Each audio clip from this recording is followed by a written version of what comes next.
Bonjour à tous. Donc, suite et fin de la présentation des couples acide-base à connaître par cœur en classe de terminale. On termine la présentation des différents couples à connaître par cœur en classe de terminale par les couples acide-base des amines, ce qu'on appelle les amines. Alors, avant de vous parler des amines, on va parler d'une molécule particulière qu'on appelle l'ammoniac, parce que les amines dérivent de l'ammoniac.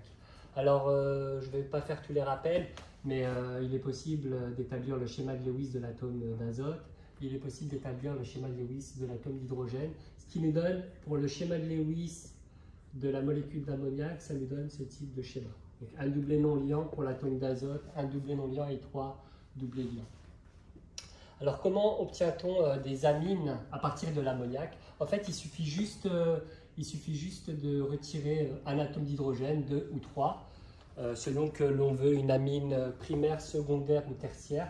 Donc, par exemple, si on retire cet atome d'hydrogène et qu'on rajoute une chaîne carbonée, je rajoute par exemple ici une chaîne carbonée, CH3, on obtient donc une amine. Comme on n'a retiré qu'un seul hydrogène et qu'on a remplacé par une chaîne carbonée, on obtient une amine primaire. Alors, j'ai indiqué au tableau les valeurs des électronégativités intéressantes par rapport à la présentation des couples acide-base des amines. J'ai précisé l'électronégativité de l'azote qui vaut 3 et l'électronégativité de l'hydrogène qui vaut 2,2.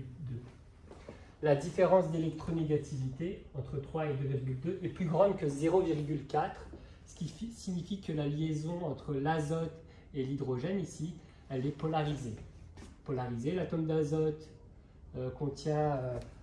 possède une électronégativité plus importante, donc c'est l'atome d'azote qui aura le delta-. Donc liaison polarisée, ici delta-, delta+. Ici, c'est une liaison azote-hydrogène, elle est polarisée aussi, delta- et delta+, ce qui va faire 2 delta- d'ailleurs. Et puis les liaisons suivantes, on pourrait démontrer en fait que ces liaisons-là sont très peu polarisées, voire quasiment apolaires. Alors voici donc le schéma de Lewis d'une amine primaire. Alors je vais vous donner le nom de cette amine primaire, c'est la méthylamine. La méthylamine, donc il s'agit d'une amine primaire. Alors s'agira-t-il plutôt d'un acide, comme pour les acides carboxyliques, hein, vous vous rappelez, les acides carboxyliques, la liaison entre l'oxygène et l'hydrogène était tellement fortement polarisée qu'on avait dit que c'était une liaison fragile et que l'atome d'hydrogène allait partir pour former un ion carboxylate, base conjuguée de l'acide carboxylique. Là, s'agira-t-il du même procédé? Est-ce que la liaison entre l'azote et l'hydrogène, elle est polarisée, mais est-elle beaucoup polarisée? La polarisation rend-elle cette liaison fragile au point que l'atome d'hydrogène va partir? Alors la réponse est non. Ces deux liaisons-là ont beau bien être polarisées, elles ne sont pas polarisées de manière très forte. Et donc en fait ça ne fera pas non plus une liaison très très fragile, ce qui veut dire qu'il n'y aura pas de H+ qui va pouvoir partir de cette zone là. Alors vous savez que pour une liaison apolaire, hein, il est hors de question qu'il y ait un atome d'hydrogène qui parte. Les liaisons apolaires sont très très solides, d'accord, mais on aurait pu se demander est-ce qu'il y a un H+ qui va partir de ces liaisons là, étant donné que c'est des liaisons quand même polarisées, mais pas assez fortement polarisées pour qu'il y ait un H+ qui parte en fait. Donc une espèce chimique qui peut perdre un H+, on a dit que c'était un acide, et bien en fait du coup on peut en déduire que en fait, les amines auront un caractère acide en fait très peu marqué. Il n'y aura pas de H+ qui seront susceptibles de partir facilement. D'accord? Alors quels seront alors à quoi va être sujet justement du coup à quoi vont-ils être sujets ces espèces chimiques qui appartiennent à la famille des amines? Alors, je réécris la formule de la méthylamine sous une autre forme pour que vous puissiez comprendre la suite. Eh bien, ce qui est susceptible de se passer, en fait, c'est que si dans le milieu réactionnel, dans lequel se trouve, par exemple, la méthylamine ou une amine, si dans le milieu réactionnel, il y a des H+, déjà existants, vous vous rappelez le schéma de Lewis de H+, hein, on a démontré que c'était une case quantique vide, hein, une lacune électronique. Eh bien, ce qui va pouvoir se passer, cette zone-là, il va y avoir un électron célibataire, enfin les deux d'ailleurs,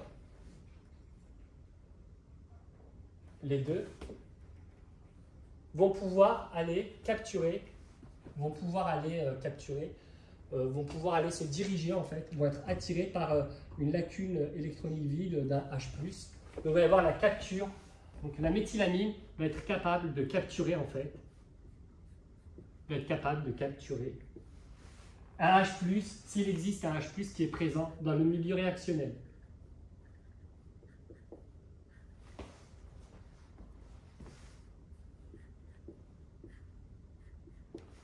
D'accord?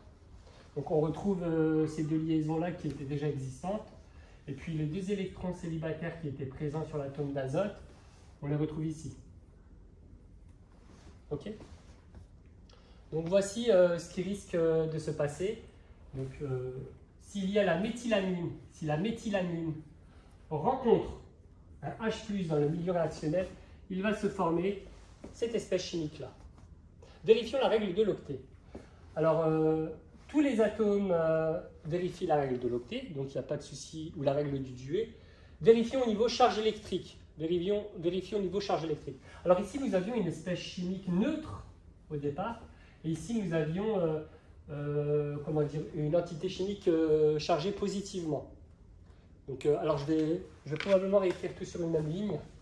Ce sera peut-être un petit peu plus clair. Je vais tout réécrire sur une même ligne. Le récapitulatif. Donc jusqu'à présent, nous avons montré la chose suivante.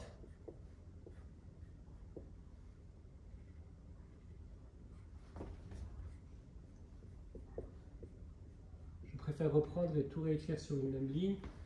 Donc, si on prend l'exemple d'une amine, donc la méthylamine, qui rencontre dans son milieu réactionnel dans lequel elle est un ion H+, d'accord? Donc ce qui va se passer, c'est que les deux électrons célibataires correspondant au doublet non liant, en fait, c'est le doublet non liant, va capturer l'ion H+, donc va attraper un ion H+, pour devenir donc c'est une demi-équation. Hein. On retrouve la notion, en fait je suis en train d'écrire au tableau, une demi-équation, hein, pas une équation, une demi-équation acido-basique. Vous vous rappelez, il y a le H+ qui apparaît à chaque fois dans les demi-équations. Donc ça nous donne, je vais faire le focus sur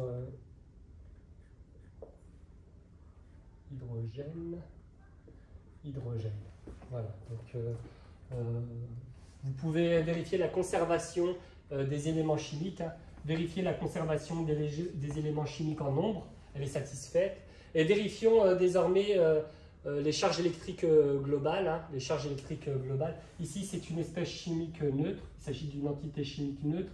Et ici, on avait une entité chimique qui porte une charge positive. Donc, globalement, à gauche du signe égal, on a une charge plus. Là, actuellement, à droite du signe égal, on a une entité chimique, mais qui ne possède pas de charge électrique. Donc là, pour l'instant, la conservation de la charge électrique n'est pas vérifiée. Donc il va falloir rectifier un petit peu la formule de ce côté-là. Alors de quel côté y a-t-il pour le moment anomalie? Alors voici la configuration de l'azote. Voici la configuration de l'atome d'azote sous la forme d'atome, sous forme atomique. Donc sous la forme d'atome, au niveau de la couche de valence, l'atome d'azote possède normalement 1, 2, 3, 4, 5. 5 électrons célibataires. 5 électrons célibataires. Et là, cet atome d'azote-là, actuellement, dans son environnement proche, si on compte le nombre d'électrons célibataires équivalents, 1, 2, 3, 4. Donc cet atome d'azote-là possède 1, 2, 3, 4, 4 électrons dans son environnement proche au lieu des 5. Il a un électron de moins qu'il aurait dû avoir sous forme atomique. Donc il va posséder du coup une charge électrique positive. En procédant ainsi, du coup, cette fois-ci, il y a bien la conservation de la charge électrique globale. Faire la jonction avec ce qui a été dit lors des premières capsules vidéo. Là, on constate quoi? On constate qu'on a une espèce chimique, en fait. On constate qu'on a une espèce chimique qui a attrapé, on voit qu'elle a attrapé un H+.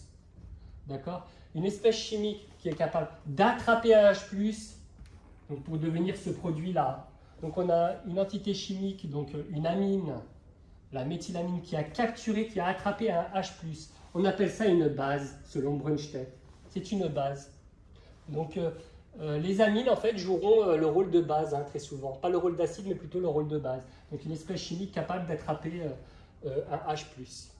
Et donc, la base conjuguée, ici, on a la base conjuguée de la méthylamine. Je vais terminer sur ce point-là, donc la capsule vidéo. Peut-être juste donner le nom. Donc on a dit que cette molécule-là, c'était la méthylamine. Eh bien, le nom de cette espèce chimique-là, c'est l'ion, c'est un ion. Méthylammonium. Méthylammonium. Voilà, je termine cette petite parenthèse et je vous souhaite une bonne fin de journée. Merci bien. Au revoir.